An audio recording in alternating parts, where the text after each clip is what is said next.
Hello again, and welcome to our humble blog. If you have not attended before, we are attempting to create a safe place where those in recovery can communicate with each other and reach out in the hope that they can help each other. This is a safe place where you can express your views, ask questions, whatever you need to do. As long as it's done respectfully, we'll put her up on the blog. It's been a long, long haul to get where I am. And today we're talking about the beginning, when I first became a sponsee. Becoming a sponsee is not an easy thing to do. First, you have to summon the courage to go and ask somebody to be your sponsor. Hopefully somebody that you've taken a little bit of time and someone that has exhibited a way of life that you would like to have. And after you've asked them to sponsor you, the real work begins. Remember the first night I met Dougie, my first sponsor.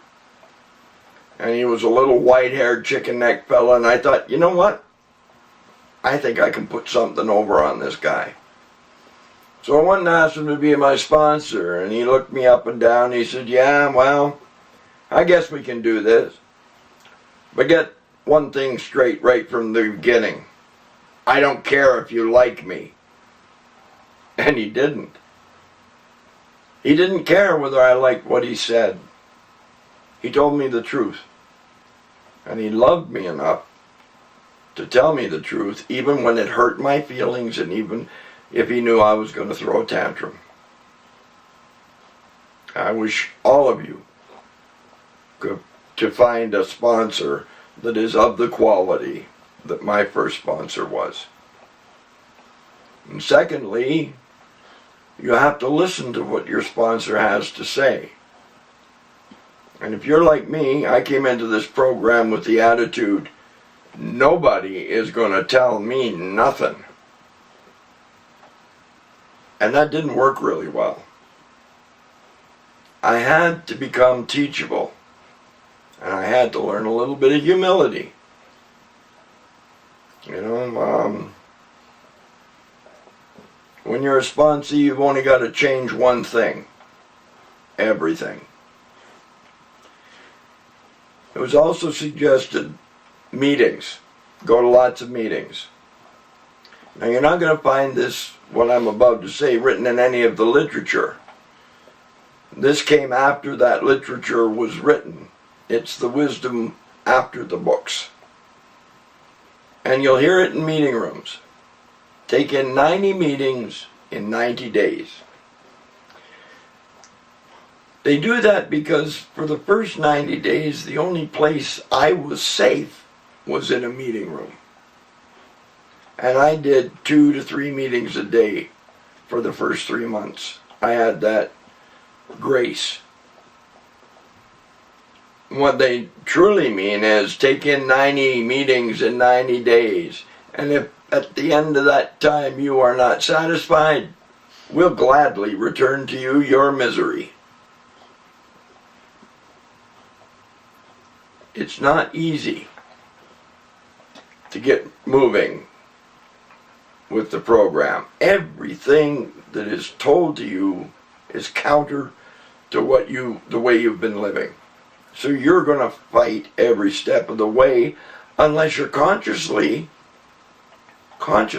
aware of the fact that you need to drop all pretense and just do what you need to do.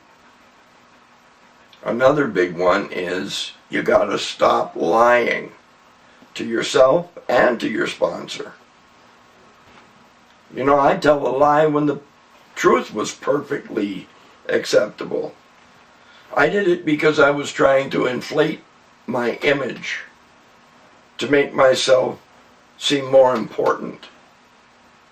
When I look back at now, I see how foolish that was.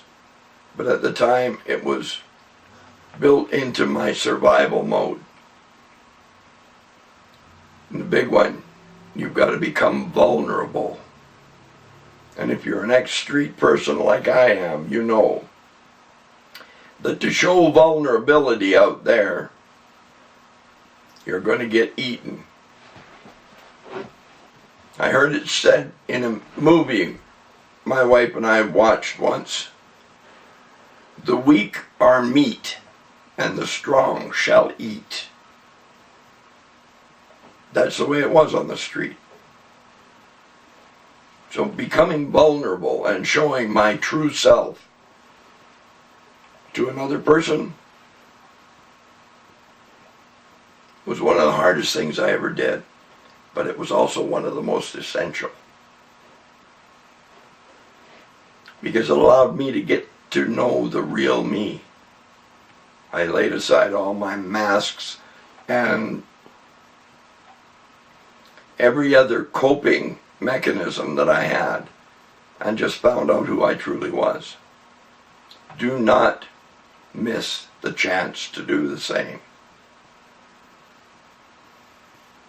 Sponsorship is one of the most important things that can be done for a person. You owe your sponsor the, what is the best word? Effort, I think, is the best word. The effort of doing the best that you can.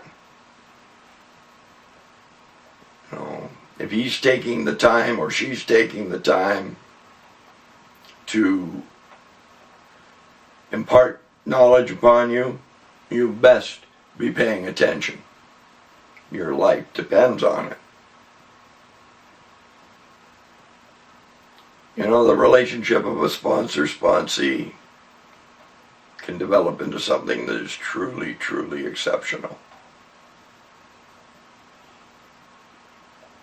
You know, the material says that these are simply suggestions. You know, what we're told to do in the material is simply a suggestion. It's the type of suggestion like, if you jump out of an airplane with a parachute on, pull the damn ripcord. It just might save your life. Same as with these suggestions. I saved the best for last. I strongly suggest that you do not get into a romantic relationship for the first year of your recovery. You do not need the distraction, nor the emotional upheaval that this type of getting into a relationship gives. Plus, you don't know how to form a good relationship yet. Active addicts and alcoholics do not form relationships. They take hostages. So do yourself a favor and just avoid the whole problem. My sponsor, Doug, imparted a bit of wisdom on me that I'm going to share with you. And what he told me was, don't date in the meeting rooms. It's too much of a distraction. And remember to keep your dick out of AA or you're going to fuck your program. These were words that I took to heart, and by doing so it gave me the opportunity to discover something that I didn't know before. You can have women as friends, and imagine my surprise. These things that I'm passing on to you are not my knowledge. They were passed on to me by my sponsor. And in one day's time, I will have successfully made 23 years without having a drink of alcohol or putting an illicit street drug in my body. And for that, I am profoundly grateful. I'll tell you one more short story before I say goodbye, and that's the story about my first birthday. Very first one. I was still really sick back then. And I went up to Dougie and I was doing the humble act, you know. Oh, Dougie, I don't think I should get up there and take that cake. I don't feel I've really worked hard enough. And he looked me straight in the eye and he said, "You arrogant, egotistical little prick. You still think that cake's for you. That cake's for everybody that put up with your bullshit in the first year. You get up there and say thank you." He was always surprising me with his honesty. And he lives in my head today. I can hear him and his wisdom. And the best thing I can do for his memory is to pass on what he taught me and honor what he taught me. There's studies coming out of University of British Columbia that suggest that the opposite of addiction is not sobriety. It's community. What we're trying to do here is create that community. Make the space available so that it can happen. And if you have any interest in looking at our prior entries, they can be found at www.askanalcoholic.com. Until we meet again, it is my true and deepest wish that we walk hand in hand together with each other and with our higher power. Shalom.